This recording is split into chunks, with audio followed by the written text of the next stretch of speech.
இந்த கார்த்திகை தினத்தன்று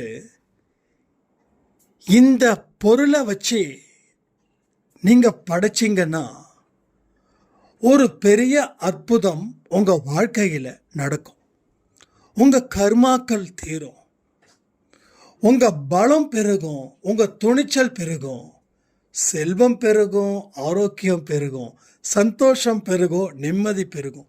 உண்மையான்னு கேட்குறீங்களா? 100க்கு 100 உண்மை. இதை இல்லைன்னு உலகத்தில் இருக்கக்கூடிய எந்த மனுஷனாலையும் சொல்லவே முடியாது. ஸோ பதிவை முழுமையாக கேட்குறவங்களுக்கு எல்லாமே சாத்தியம். கடவுளுடைய அனுக்கிரகம் பெற்றவர்கள் தான் எல்லா நல்ல விஷயத்தையும் மனப்பூர்வமாக கேட்க முடியுன்ற சாயப்பா வாழ சச்சரிதத்தில் சொல்லப்பட்டு உள்ளதை நினைவு கூர்ற. அதனால் வாய்ப்புகளை தயவு செய்து வரக்கூடிய வாய்ப்புகளை கதவை தாப்பா போட்டு வேண்டான்னு மட்டும் சொல்லிடாதீங்க. ஏன்னா நடக்க வேண்டிய நல்ல விஷயங்களை பொறுத்திருந்து பாருங்கள். கண்டிப்பாக நன்றிகளை சொல்லுவீங்க உங்கள் வாழ்க்கையில் நடக்கிற அற்புதத்தை பொறுத்து.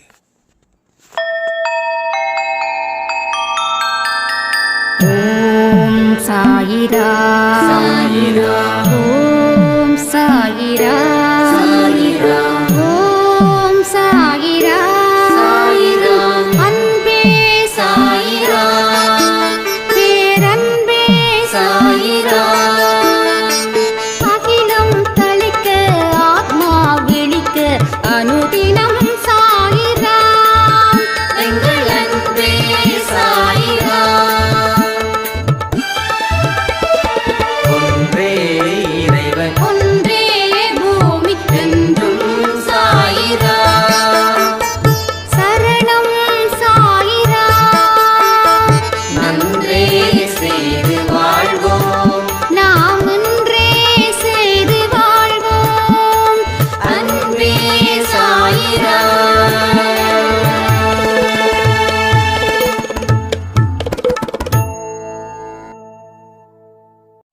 சாய்ராம். என் உயிரின் உயிரானவர்களே, அனைவருக்கும் கார்த்திகை தீப நல்வாழ்த்துக்கள். நிச்சயமாக ஒவ்வொரு ஃபெஸ்டிவலும் நம்ம அன்பே சாய் குடும்பத்தில் இருக்கிறவங்களுக்கு ஒரு வரப்பிரசாதம் அப்படின்னு நேற்று ஒரு சாய்ராம் எனக்கு ஆடியோ அனுப்பியிருந்தாங்க. எக்ஸாக்ட்லி. ஏன்னா ஒரு பெரிய மிராக்கல் நடக்க போகுதுன்னா அதுக்கு ஒவ்வொரு ஃபெஸ்டிவலும் ஒவ்வொரு சாய்ராமுக்கும் ஒவ்வொரு மைல் கல்லா இங்கே அமைஞ்சிருக்குது.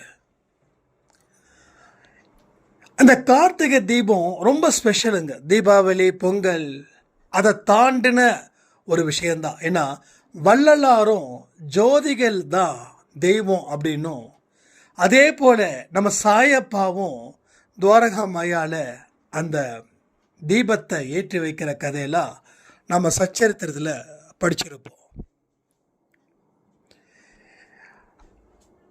அதில் தான் ஒரு அதிசயமும் நடந்தது.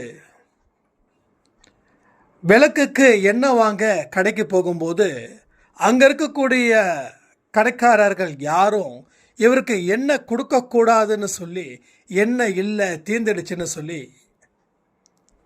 இவரை அவமானப்படுத்துவாங்க. வந்த சாயப்பா அவர் இடத்துக்கு மீதி இருக்கக்கூடிய அந்த எண்ணெயில் வச்சு அதில் தண்ணியை கலந்து எல்லா விளக்கையும் ஏற்றினார்.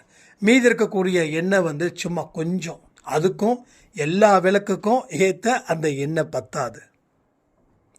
அப்போது அந்த இடத்துலையும் ஒரு அற்புதத்தை ஏற்படுத்தின உடனே அங்கே இருக்கக்கூடிய கடைக்காரர்கள் எல்லாம் இவர் என்ன பண்ணுறாரு, எப்படி விளக்கு ஏற்றுவார், இனிமேல் ஏற்ற மாட்டார் இல்லை அப்படின்னு நினைக்கும் போது அங்கே இவர் பண்ணக்கூடிய விஷயத்தை பார்த்து அதிசயத்து போனாங்க. அதே போல் திருவண்ணாமலையில் ஏற்றக்கூடிய தீபம், ஐயப்பசாமி கோயிலில், சபரிமலையில் ஏற்றக்கூடிய மகர விளக்கு எல்லாமே பார்த்திங்கன்னா அந்த ஜோதி ஜோதி ஜோதி. அப்போ அந்த ஜோதியில் இறைவனை காண முடியும். இறைவன் தான் ஜோதி, ஜோதி தான் இறைவன். அதனால தான் நம்ம ஹிந்துஸாக இருக்கட்டும், முஸ்லீம்ஸ்னு சரி தெரியல, பட் ஹிந்துஸாக இருக்கட்டும் இல்லை கிறிஸ்டினாக இருக்கட்டும், தீபத்தின் மூலமாக தான், அந்த ஜோதியின் மூலமாக தான் கடவுளை பார்க்க முடியும். மோஸ்ட்லி கிறிஸ்டின்ஸ் பார்த்தீங்கன்னா கேண்டில் வச்சு ஏற்றுவாங்க. எல்லா கிறிஸ்டின் மக்களும் அந்த கேண்டில் எடுத்துகிட்டு தான் சர்ச்சுக்கு போவாங்க. அங்கே பார்த்தீங்கன்னா அந்த தீபச்சுடர் ஒரு மனசில் ஒரு தெய்வீகத்தையும் ஒரு வலிமையையும் எல்லாமே சேர்த்து கொடுக்கும்.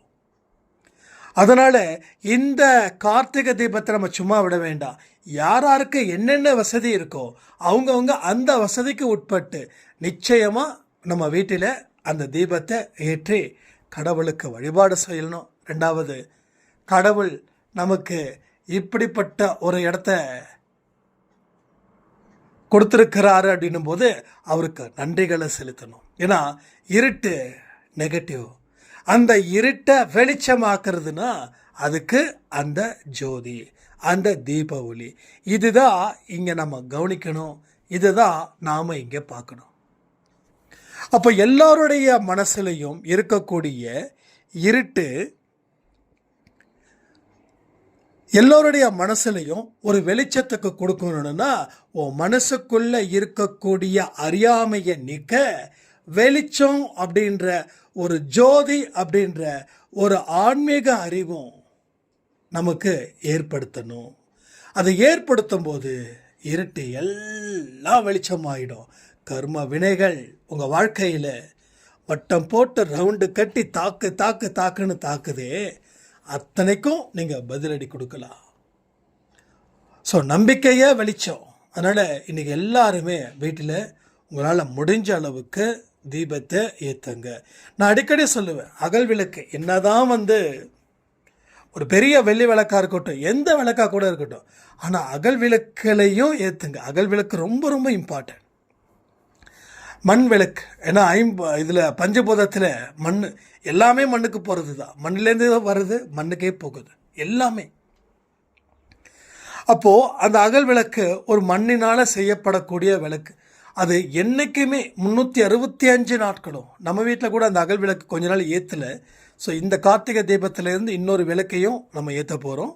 ஸோ உங்களால் முடிஞ்சதுன்னா நீங்கள் செய்யுங்க. எதுவுமே வற்புறுத்தி செய்யக்கூடாது. ஏன்னா சாய்பாவோட குழந்தையாக நம்ம இருக்கிறோம். அந்த வற்புறுத்துதல் அப்படின்றது எந்த இடத்துலையும் நமக்கு இல்லாத மாதிரி பார்த்துக்கோங்க. இயல்பான நிலையில் பாருங்கள். இந்த உலகத்தில் இருக்கக்கூடிய சந்தோஷங்களை நீங்கள் நிச்சயமாக பார்க்க முடியும். இப்போது நிறைய பேருக்கு கண்ணு தெரியலன்னு என்ன பண்ணுவோம்? கண்ணாடி போடுவோம். ஏன் கண்ணாடி போடுறோம்? கண்ணு தான் இருக்குது, ஏன் கண்ணாடி போடுவோம்னா கண்ணு இருந்தும் பார்வை இல்லை, விஷன் இல்லை. அப்போது விஷன் கிடைக்கணும், தெளிவாக கிடைக்கணும்னா என்ன பண்ணுவோம்? கண்ணாடி போடுவோம். கண்ணாடி போட்டு பார்க்கும்போது எல்லா உருவங்களும் நீட்டாக நிதானமாக நல்ல கரெக்டாக தெரியும். அப்போது வாழ்க்கை அப்படின்ற ஒரு விஷயத்தை நாம் ஆரம்பிக்கும்போது, பயணங்கள் மேற்கொள்ளும் போது என்ன செய்யணும்? ஆன்மீக அறிவு நமக்கு இருக்கணும். அப்போ தான் கடவுளுடைய பலத்தை நம்ம அறிஞ்சிக்க முடியும்.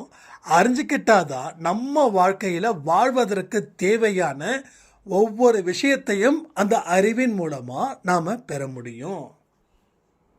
அறிவு ஒன்று தான். அறிவு எந்த அளவில் இருக்குதோ அந்த அளவில் வாழ்க்கை நல்லாயிருக்கும். எந்த நேரத்தில் தூங்கணுமோ அந்த நேரத்தில் தூங்கணும். காலையில் ஒரு இட்லியை சாப்பிட்டுட்டு நல்ல ருசியான சட்னியை சாப்பிட்டு படுத்து தூங்குனா அது மதம் ஆகும். ஸோ நிறைய பேர் இந்த டே டைமில் இந்த மாதிரி விஷயங்களை நிறைய செய்வாங்க. அது அறிவு இல்லாமல் இருக்கக்கூடிய இடம். அது மந்தத்தின் ஒரு அடையாளம். அப்போது ஒரு வீட்டில் ஒருத்தவங்க மந்தமாகறாங்கன்னா அந்த மந்தம் பார்த்து இன்னொருத்தவங்க மந்தமாவாங்க. மந்தன்றது தப்பாக நினச்சிக்க வேண்டாம். அறிவு ஒரு இடத்துல வேலை செய்யலைன்னா வாழ்க்கையோட வளர்ச்சியும் வேலை செய்யாது. குரானில் ஒரு விஷயம் இருக்குதுங்க, அதிகமாக சாப்பிட்றவன் சாத்தான். சாத்தானுடைய தூண்டுதலை அதிகமாக சாப்பிட்டதுக்கப்புறம் அந்த களைப்புக்காக அதிகமாக தூங்கிட்டு இருக்கிறவங்க எல்லாம் சாத்தானுடைய வர்க்கம் அப்படின்னு சொல்லுவாங்க. அளவுக்கு மீறி சாப்பிடவும் கூடாது. என்றைக்குமே வயிறு எப்படி இருக்கணும்? வள்ளலார் சொன்ன மாதிரி, வள்ளலார் பசித்திருன்றது வேற வார்த்தையில் சொன்னார். நம்ம இப்போ என்ன பண்ணுறோம்? வயிறு முட்டை சாப்பிட்றோம்.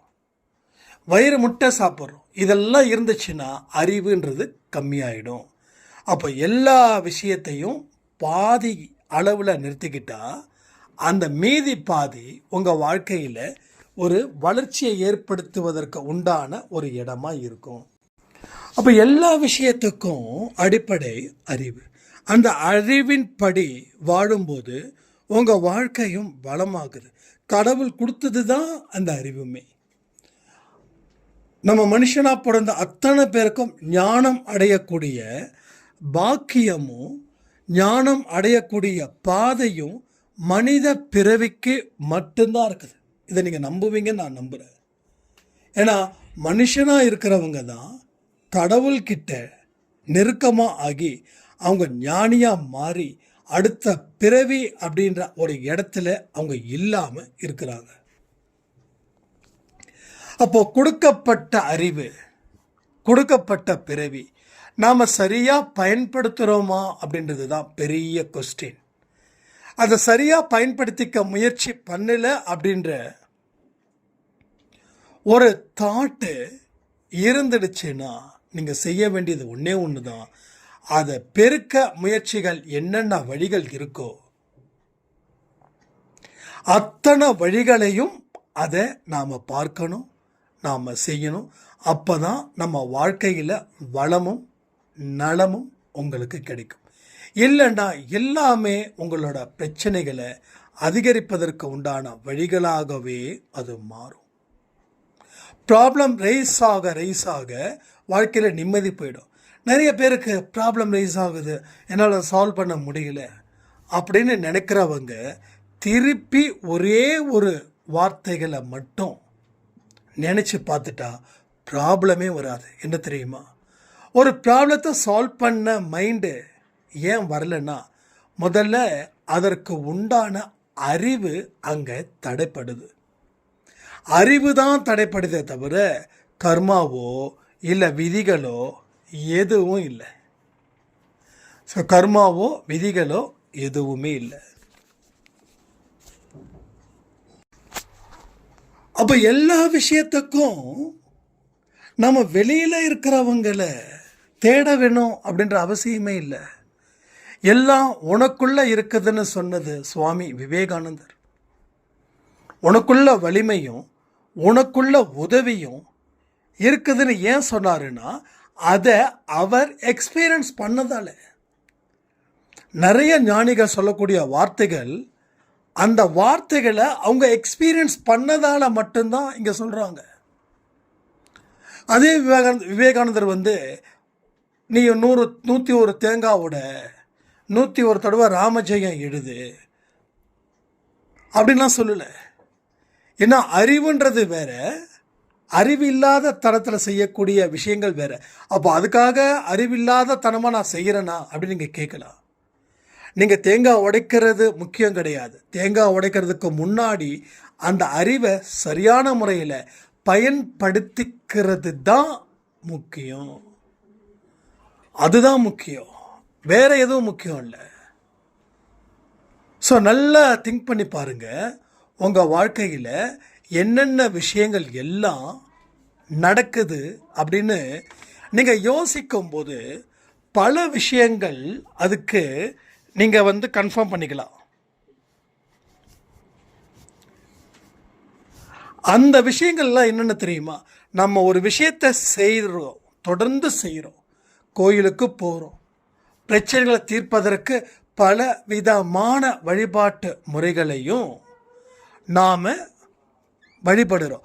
ஆனாலும் பிரச்சனை தீரல அப்படின்னா ஒரே விஷயம், அங்கே அறிவை நீங்கள் பயன்படுத்தலை, அறிவை நீங்கள் பயன்படுத்தவே இல்லை. அதனுடைய விளைவு தான் இன்னைக்கு நாம் அனுபவிச்சுட்ருக்கோம். அதுக்காக நான் கோயிலுக்கு போக வேண்டாம்னு சொல்லலை, வழிபாட்டு முறைகளை கேலியும் கிண்டலும் செய்யலை. அதுவும் வேணும், இதுவும் வேணும், அதுவும் வேணும், இதுவும் வேணும். கோயிலுக்கு போய் அந்த உண்டியலில் காசு போடுறதுக்கு பதிலாக வெளியில் இருக்கக்கூடிய ஏழை குழந்தைங்களுக்கு செய்கிறது நல்லதுன்னு நான் நினைக்கிறேன். இதில் எத்தனை பேர் உடன்படுறீங்க? கமெண்ட் பண்ணுங்கள். கோயில் அபிஷேகம் ஒரு 5000 ரூபாய் கட்டி நான் எல்லா அபிஷேகத்தையும் செய்யணும், அங்கே இருக்கிற தங்கத்தேரை இழுக்கணும் அப்படின்னு சொன்னால் கடவுள் மனசு குளிர்ச்சி அடையுமா, சாந்தி அடையுமா? ரெண்டாவது, உங்களுக்கு பிரச்சனைகள் தீருமா? இல்லை. நல்லா புரிஞ்சுக்கோங்க, இல்லை. அந்த 5000 பேருக்கு உண்டான அந்த 5000 பேருக்கு அந்த 5000 ரூபாய்க்கு அதற்கு உண்டான சாப்பாடை கொடுத்தா போதுமா? எதில் கடவுளுடைய மனசு குளிர்ச்சி அடையும்? எது உங்களுக்கு புண்ணியத்தை கொடுக்கும்? அப்போ செய்யக்கூடிய விஷயத்துக்கு முன்னாடி எது 4 பேருக்கு நல்லது இருக்குதோ அதை நம்ம செய்யணும். அப்போ அந்த இடத்துல பக்தியை விட அறிவுன்ற ஞானம் அதிகமாக பயன்படுது. சரிங்களா? அறிவுன்ற ஞானம் அதிகமாக பயன்படுது. இதை தான் நாம் தெளிவான முறையில் புரிஞ்சுக்கணும். இதில் எந்த குழப்பமும் இல்லாமல் நீங்கள் உங்கள் மனநிலையை சரி பண்ணிக்கிட்டா உங்கள் வாழ்க்கையில் அத்தனை நல்ல விஷயங்களும் தொடர்ந்து உங்களுக்கு நடந்துக்கிட்டே இருக்கும். இது யாராலையும் மாற்றவே முடியாது. யாராவது உங்களை அழிக்கணும்னு நினச்சா கூட அதற்கு உண்டான அறிவு இருந்தால் தான் ஒருத்தர் நம்மளை அழிக்க வரானா இல்லை வளர்க்க வரானே தெரியும். ஒரு சாய்ராம் சொன்னாங்க, என்னை எல்லாரும் ஏமாத்திட்டே இருக்காங்க அப்படின்னா அதுக்கு ஒரே ஒரு விஷயம், அடிப்படை அறிவுன்றது இல்லை. தப்பாக நினச்சிக்க மாட்டீங்கன்னு தான் நான் சொல்கிறேன். இவ்வளோ தூரம் யாராவது அறிவு இல்லைன்னு சொன்னால் நமக்கு கோவம் வருது. உண்மையிலே அவன் சொன்னது எந்த தப்புமே இல்லை. ஏன்டா அவனுக்கு அறிவு இல்லையான்னு ஒருத்தன் ரோட்டில் போகும்போது கேட்டால் அவன் தப்பாக வரான்னு அர்த்தம். தப்பாக வரவன் நல்லபடியாக வரவன் தப்பாக வரமாட்டான். அப்போ ஒருத்தன் கேட்குறான், அவன் திட்டுறான் அப்படின்னா நம்ம மேலே அங்கே மிஸ்டேக் இருந்ததால் அவன் கேட்டான்னு அர்த்தம். அப்போ நாம் நம்மளை திருத்திக்க முயற்சிகள் செய்ய தான் உங்கள் வாழ்க்கைக்கு தேவையான அத்தனை நல்ல விஷயங்களும் அது தொடர்ந்து கிடைக்கும், உங்கள் வாழ்க்கையில் நடக்கும். இதை தான் நம்ம பாயிண்ட் பண்ணுறோம். இதை தான் நம்ம வாழ்க்கையில் அடுத்த கட்டத்துக்கு நம்மளை அழைச்சிட்டு போவதற்கு உண்டான ஒரு பெரும் முயற்சி. அப்போ இந்த முயற்சியின்படி நம்ம வாழ்க்கையை வாழும்போது தான் பல அதிசயங்களும் பல அற்புதங்களும் நடக்கும். இங்கே ஏன் அதிசயம் நடக்கலை, ஏன் அற்புதம் நடக்கலைன்னா நடக்காமல் இருப்பதற்கு அடிப்படை காரணமாக அமைஞ்சிருப்பது நம்மளுடைய போதிய அறிவு இல்லாதது மட்டுமே. சரி, அப்போ பிறக்கும்போது எல்லாருக்கும் அறிவோடு இருக்குதான்னா பிறக்கும்போது வரக்கூடிய அறிவும் ஒன்று இருக்குது, கல்வினால் பெறக்கூடிய அறிவும் ஒன்று இருக்குது, நம்ம மூலமாக பெற்ற அனுபவமும் அறிவாக மாறுது. இப்போ என்னோடய வாழ்க்கையில் நடந்த ஏமாற்றங்கள் ஒரு சில விஷயங்கள் இருக்குதுன்னு வச்சுக்கோங்களேன். மறுபடியும் அந்த அதே மாதிரியான விஷயத்த நான் ஏமாற மாட்டேன். ஏன்னா நான் ஏமாந்ததால் பெறப்பட்ட அனுபவம் அறிவாக மாறி எனக்கு மறுபடியும் ஏமாறக்கூடாத அளவில் என்ன அந்த அனுபவம் வாய்ந்த அறிவு என்னை கைட் பண்ணுது. ஸோ இதுதான் இங்கே நடக்குது. வாய்ப்புகள் எனக்கு சின்ன வயசுல இருந்தே சில விஷயத்த நான் மைண்டுக்குள்ளே வச்சுருக்கேன். அது யார் எனக்கு சொல்லி கொடுத்ததுன்னு தெரியல. போன ஜென்மத்தில் இருந்த அந்த அதிர்வா அந்த ஆன்மாவுக்குள்ள அப்படின்னு. ஸோ வாய்ப்புகளும் சரி வெற்றிகளும் சரி அதை தேடி போகவே கூடாது. வாய்ப்பை தேடி போகாத, வெற்றியை தேடி போகாத. தகுதியை வளர்த்துக்கோ, வாய்ப்பும் வரும் வெற்றியும் வரும். அப்போ தகுதியை எதை வச்சு வளர்க்கலாம்? தகுதி எதை வச்சு வளர்க்கலாம்? கடவுள்கிட்ட போயிட்டு நான் சொன்ன மாதிரி பரிகாரத்தாலேயோ இல்லை அங்க பிரதட்சனாலேயோ இல்லை பக்தியின் மூலமாகவோ வாய்ப்புகளை வீட்டுக்கு தேடி கொண்டு வந்துடலாமா? இப்போ நான் இருக்கேன், எனக்கு வாய்ப்புகள் வரணும், கடவுளே வாய்ப்புகள் வரணும், சாமி வாய்ப்புகள் வரணும். இதோ அங்கே இருக்கிற விநாயகர் கோயில், அங்கே இருக்கிற முருகர் கோயில், முருகருக்கு அரோகரா போடு, பெருமாளுக்கு கோவிந்தா போடு, அப்போ தான் வாய்ப்புகள் வரும்னு சொல்லிட்டு அரோகரா கோவிந்தா சொன்னால் வாய்ப்புகள் வருமா? நிச்சயமாக வராது. அப்போது வாய்ப்புகளும் வெற்றியும் தேடி வரணும்னா மூளைய பட்டை தீட்டணும், தீட்டிக்கிட்டே இருக்கணும். மூளையை தீட்டிக்கிட்டே இருந்தால் வாய்ப்புகள் வரும். நிறைய பேர் 80% என்னால் அடித்து சொல்ல முடியும், 80% கடவுளை வணங்குறவங்க 80% எதில் இருக்காங்கன்னா வாய்ப்புகளும் வெற்றியும் வீடு தேடி வரணும், நம்ம எதுவுமே செய்யாமல் அப்படின்னு இருக்காங்க. ஆனால் நானும் அதை தான் சொல்கிறேன், வாய்ப்புகளும் வெற்றியும் என்ன தேடி வரணும். ஆனால் என்ன நான் வளர்த்துக்கணும். நீங்கள் பக்தியில் வளர்த்துக்கிறது நல்லது, ஆனால் பக்தி ஒன்றே போதுமானா இல்லை, ஞானமும் வேணும். ஞானத்தோடு கூடிய பக்தி தான் வேணுமே தவிர ஞானமே இல்லாத பக்தி சுத்த வேஸ்ட்டுங்க. கடவுள் என்னை தண்டிக்க மாட்டாருன்னு நம்பிக்கையோடு சொல்கிறேன். ஞானம் இல்லாத வர பக்தி வேஸ்ட். ஞானம் அப்படின்றது என்னது? சாமியாரா போகிறது ஞானமா? இல்லை. அடிப்படை அறிவை புரிஞ்சுக்கிட்டு அந்த அறிவை படி நீ செயலாற்று. ஸோ இன்னைக்கு கார்த்திகை தீபம், இன்னைக்கு என்ன வேண்டுதல் வைக்கலாம்? அடிப்படை அறிவுக்கு தேவையான அத்தனை விஷயத்தையும் கொடுன்னு வைக்கலாமா? நான் எதில் முன்னேறணும் அப்படின்றத ஆல்ரெடி நம்ம தீர்மானிச்சிருப்போம் இல்லையா? அதை வேண்டுதலாக வைக்கலாமா? அதற்கு உண்டானது என்ன? இப்போ நான் ஒரு வியாபாரம் பண்ணுறேன், நான் ஒரு பிஸ்னஸ் மேன் ஆகிறேன்னா அப்போ பிஸ்னஸ் மேனுக்கு சம்மந்தப்பட்ட ஞானத்தை பெருக்குவதற்கு உண்டான சில புக்ஸை வாங்கி வைக்கலாமா? இப்போ நீங்கள் சில பேர் ஆன்மீக மார்க்கத்தில் போகணுன்னு நினைக்கிறீங்க, அப்போ பகவத்கீதை மாதிரி புக்கை வந்து கார்த்திகை தீபத்தில் முன்னாடி வைக்கலாமா?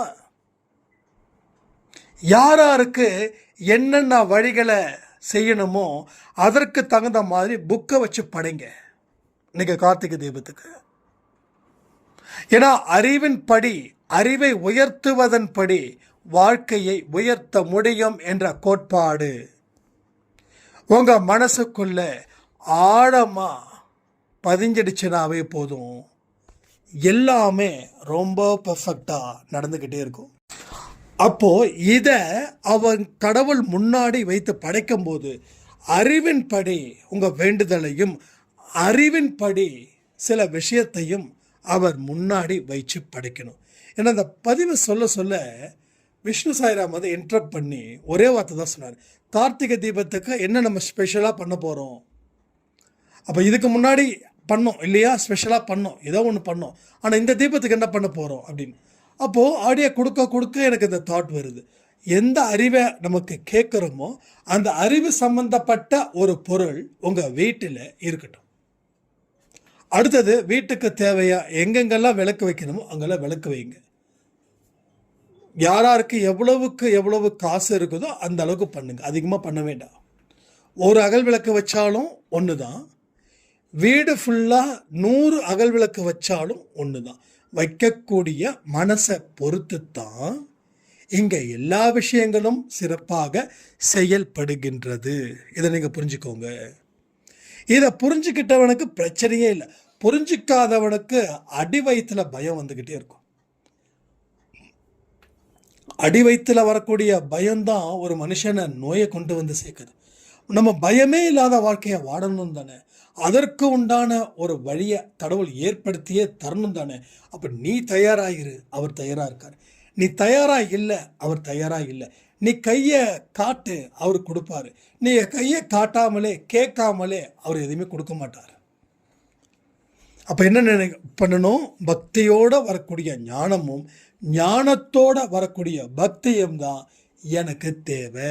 பக்தி மட்டும் வேண்டாம், ஞானம் மட்டும் வேண்டாம், ரெண்டுமே வேணும் அப்படின்னு சொல்லி இன்னைக்கு நாம் சாயப்பா கிட்ட டிமாண்ட் வைக்கலாமா இந்த கார்த்திகை தீபத்தில்? அப்போ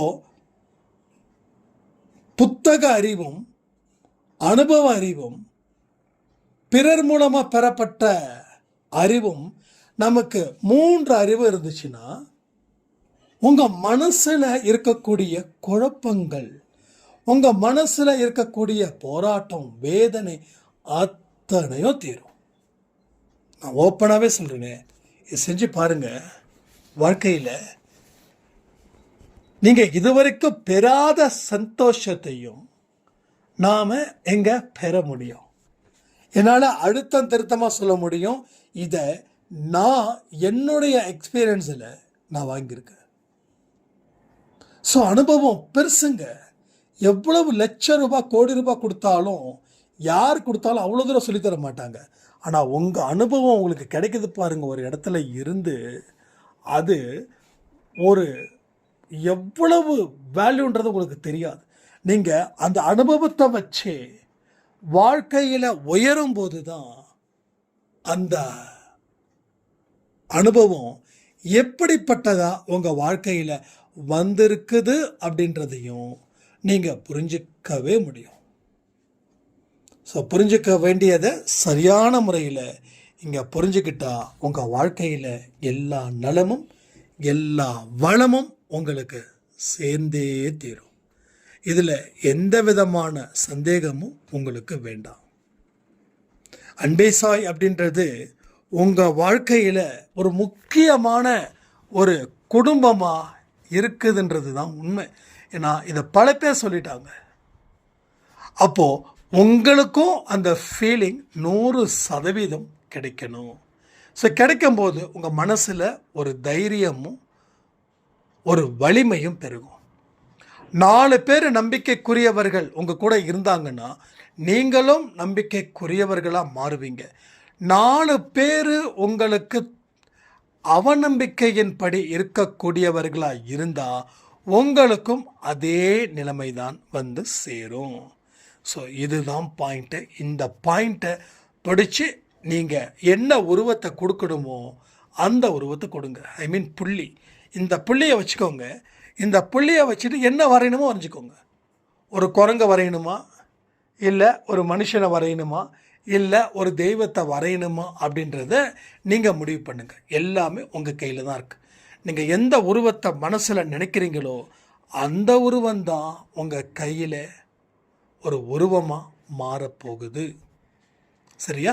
கடவுளுடைய ஒவ்வொரு செயல்பாடும் அவர் நம்ம வாழ்க்கையில் வழிநடத்தணும் அப்படின்றது போல தான் இருக்கணும். ஒரு நாளும் அவர் என்னை வழிநடத்துகிறார் அப்படின்னா நாம் அவருடைய வழிநடத்தலின் படி நாம் நடந்தால் தான் அந்த விஷயமே இங்கே நல்லபடியாக நடக்கும். தொடர்ந்து சாப்பாடு கொடுத்துட்ருக்கிற அத்தனை சாய்ராமுங்களுக்கும் நன்றி. நேற்று வரைக்கும் 35 சாய்ராம். இன்றைக்கி நான் இன்னும் வரைக்கும் வாட்ஸ்அப்பை பார்க்கல இன்னும் எத்தனை பேர் கொடுத்துருக்கீங்கன்னு.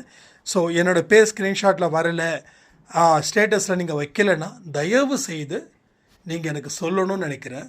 ஏன்னா எல்லாருடைய விஷயமும் இங்கே ரெக்கார்ட் பண்ணப்படுது சாயப்பா மூலமாக தான் நான் நினைக்கிறேன், நான் நம்புகிறேன். ஒருத்தவங்களுக்கு அன்றைக்கி ஃபுட்டு டொனேட் பண்ணாங்க அப்படின்னு வச்ச உடனே அடுத்த 1.5 நாளில் 35 பேர், உண்மையிலே சொல்கிறேனே 35 பேர். இது வந்து ஈஸ்வரி சாய்ராம் சாய்கிட்ட சொன்னது தான். ஆனால் ஒரு மாதத்துக்கே நமக்கு வந்து அதிகபட்சம் 40 பேர் தான் வருவாங்க.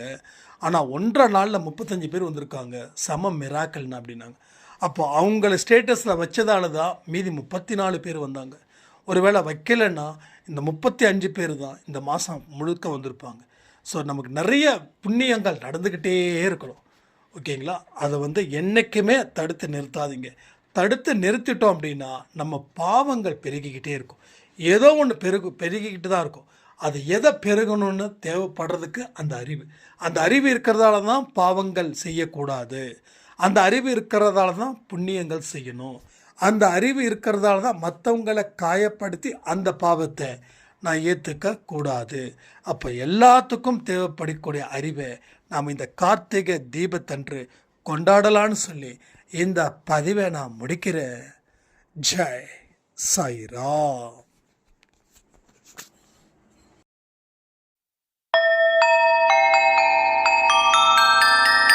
ஓம் சாயிரா சாயிரா ஓம் சாயிரா சாயிரா